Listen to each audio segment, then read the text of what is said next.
Hello, Hannah. Hello, Dan. Hi. Hey. How are you? I'm very well. Thank you guys so much for doing this with us tonight. Oh, we're really, really excited. Can you hear us properly? Because it's obviously like a slight sort of pandemic-y setup over here. I can hear you perfectly fine. This is amazing. Amazing. Okay, Great. good. Thank you.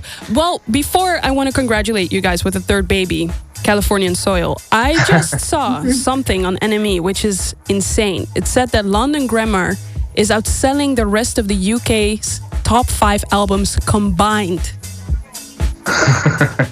It's true. Yeah, well, we just read that ourselves, and we were like, "Oh, is that really a thing?" But yeah, apparently so. But it's early days, early days. Of course, we're going to talk a lot about their third baby, Californian Soil. And I just wanted to start off by asking Hannah and Dan, what does the title mean? Me? Yeah, go on. Is this my interpretation? Okay. Yeah, I'm going to try and explain what it means. I'll do my best anyway. I think it's regards a little bit into the death of the American dream. The idea of this utopian America that maybe is not quite exactly as you hoped it would be. And Californian Soil was also one of the first songs we wrote for the album, so it seemed fitting to name the record after that. Yeah, because that was perfect. Is it true that you moved to America, right? For a bit? No. Did we? No, we didn't. No, but we did do some long tours. Yeah. And I think that prior to those tours, we'd never been to America. We were kind of funny like that. Like we never went really as kids, right? No, you hadn't. It was the same. Equal.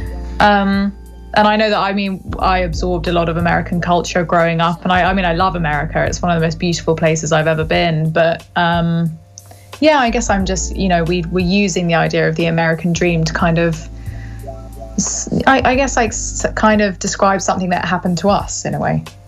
Because what happened to you guys? I think when we started out in the music industry, we were maybe a little bit naive, and we kind of really wanted everyone to like us all the time. And it took us a while to kind of really learn, I think, how things work. And I think it led to us, I think we lost a lot of confidence at some point along the way, which I feel like this album has given us our confidence back. Definitely. First, I wanted to ask one last thing, because I think this is also the first time that you guys did the fundamental album process yourself, right? Yeah, yeah, we did. Yeah, What was that? It was almost It was interesting. It was hot. We've worked with producers a lot in the past who've, we've always, I think all three of us have always been very much involved in the production. But I think it was a case of like, this time we were the ones overseeing. Everybody was, it was always felt like there was always one person or a couple of people above us in that process. Is this fair, by the way, what I'm saying? Whereas I think this time, we oversaw everything. And by we, I mean Hannah oversaw everything. No, do you know what I mean? Like, I think it was like a top-down thing. Like Hannah definitely, like, she has the ear for the final say. And I think like the three of us effectively like executive produced it. But we did work with other producers like George Fitzgerald and Charlie Andrews, Steve Mack, and some great people. But and Kirsty, who did and Sally, who did our string arrangements. So yeah. But I can, but ultimately, decisions were ours. Yeah, but I can imagine like being in the front seat now, that it unlocks new things in you as an artist. Did that happen? Are there new things that you guys discovered about yourself as musicians?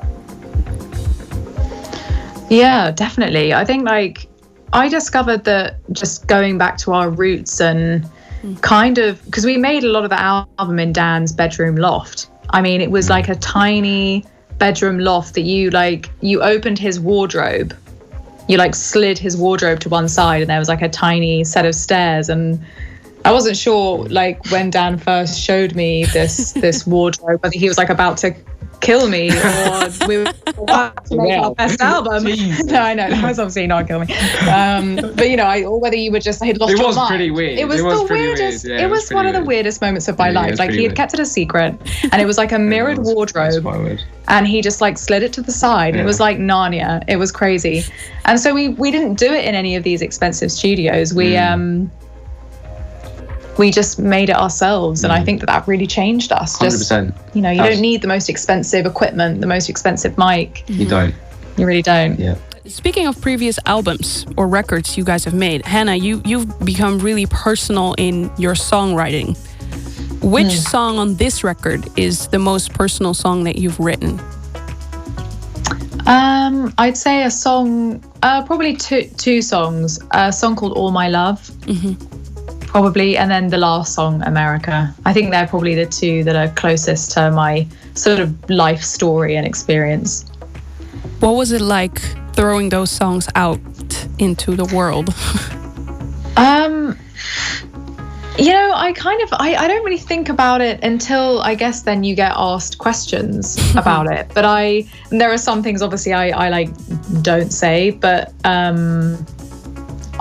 I kind of have handled it okay this time round. I think I've handled it better than I have done before, because I think that what I'm saying, I just feel empowered by what I am saying. But the songs that are about falling in love and things like that, they're the ones that are embarrassing to talk about. I feel like I get shy talking about those ones. The intro. I just want to talk about the intro of the album, because this is something, you've had this melody in your head for 4 years, right, Hannah? Yeah, it was floating around for a really, really long time. 4 years is so long. Wait, let's just listen for a little bit for the people who haven't heard it just yet.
I mean, just goosebumps when the strings come in. It's insane. Oh, thank you. It is crazy. We were just saying, we had a couple of comments like from fans saying it's like Lord of the Rings. But I took that as the deepest compliment. Yeah. It's funny because it's not Lord of the Rings, but I had to think of that scene in Harry Potter when you have the phoenix re-rising from the ashes. Yeah. It's pure Harry Potter. It's pure Harry Potter. That's what I was. But she's a massive Harry Potter. You know, she's a huge. You are. We all are, but you're a huge Harry Potter fan. You're a mega fan. Well, I'm kind of into fantasy. Yeah, you love it's kind of weird. Yeah. Game of Thrones, Lord of the Rings. And I saw that you guys also had to deal with a lot of physical and mental exhaustion at the beginning of you guys' career, right? Yeah, we kind of ended up in a situation where it felt like we didn't really have the power that we should have. Mm-hmm. It was kind of a battle to, you know, I mean, you always want to be very careful when you speak about this kind of thing, because you don't want to get sued, first of all. That's a big thing.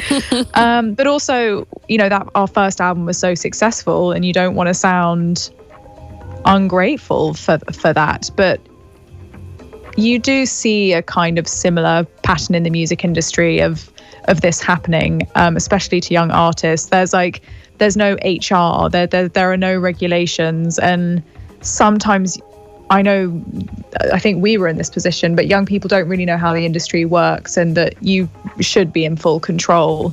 And you can become a very burnt out artist, and then you end up not making art anymore afterwards. So it doesn't make any sense for it to be that way.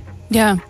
Because I read in an interview, Hannah, that you said that sometimes you had to drag yourself on the stage, which is so intense. Yeah. I mean, I did shows through everything from, you know, infections and flu and having sort of impacted wisdom teeth, and cancellation was just never an option, but too much was going in the diary for my voice to be able to keep up. And it's a little bit sad for me looking back on it, only because I can see the healthy me and then the me that kind of ended up with fibromyalgia, and I know that there's a big link there. But we loved it so much, and we love our fans so much, that we tried to keep going, but you can't keep going at the cost of your health. Yeah, exactly. Okay, and then I have the last question for you guys. If Californian Soil could talk, what would it say? It would say, never give up. You agree, Dan? 100%. Don't ever give up. Keep going.